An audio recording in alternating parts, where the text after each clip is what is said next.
পশ্চিম বর্ধমান, বাঁকুড়া, বীরভূম, ঝাড়গ্রাম ও পুরুলিয়া পশ্চিমবঙ্গের এই 5 জেলায় তাপপ্রবাহের সতর্কতা জারি করল আবহাওয়া দপ্তর। তাপমাত্রা 40 ডিগ্রি ছাপিয়ে যাবে। কলকাতা সহ দক্ষিণবঙ্গের অন্য জেলাগুলিতেও থাকবে অস্বস্তিকর আবহাওয়া। এই পরিস্থিতি চলবে আগামী আরও 4-5 দিন।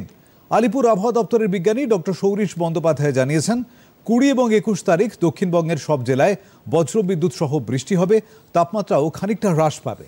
দক্ষিণবঙ্গের জেলাগুলিতে বর্তমানে দিনের তাপমাত্রা স্বাভাবিকের থেকে অনেকটাই বেশি রয়েছে। বিশেষ করে পশ্চিমের জেলাগুলো প্রায় 4 থেকে 6 ডিগ্রি মতো বেশি রয়েছে দিনের সর্বোচ্চ তাপমাত্রা। পশ্চিম বর্ধমান, বাঁকুড়া এইসব জেলাগুলোয় গত 24 ঘন্টা সর্বোচ্চ তাপমাত্রা 39 থেকে 40 ডিগ্রি কাছাকাছি ছিল। পুরুলিয়া, বীরভূম 38-39 ডিগ্রি কাছাকাছি রিপোর্ট হয়েছে গত 24 ঘন্টা।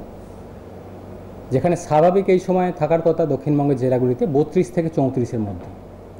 আগামী দুদিনে আরও 1 থেকে 2 ডিগ্রি মতো তাপমাত্রা বাড়ার সম্ভাবনা রয়েছে। তাপপ্রবাহের সতর্কতা থাকছে পশ্চিমের জেলাগুলি। 16-17 তারিখে নাগাদও এইটা কন্টিনিউ করবে তাপপ্রবাহ। 20 থেকে 21-এর মধ্যে তাপমাত্রা যেটা কমার কথা বলা হলো, মেনলি বিক্ষিপ্তভাবে বজ্রবিদ্যুৎ সহ বৃষ্টিপাতের সম্ভাবনা থাকছে দক্ষিণবঙ্গের জেলাগুলিতে। ফলে তাপমাত্রা 20-21 তারিখ বা পরবর্তী কয়েকদিনে বেশ খানিকটা কমে যাবে।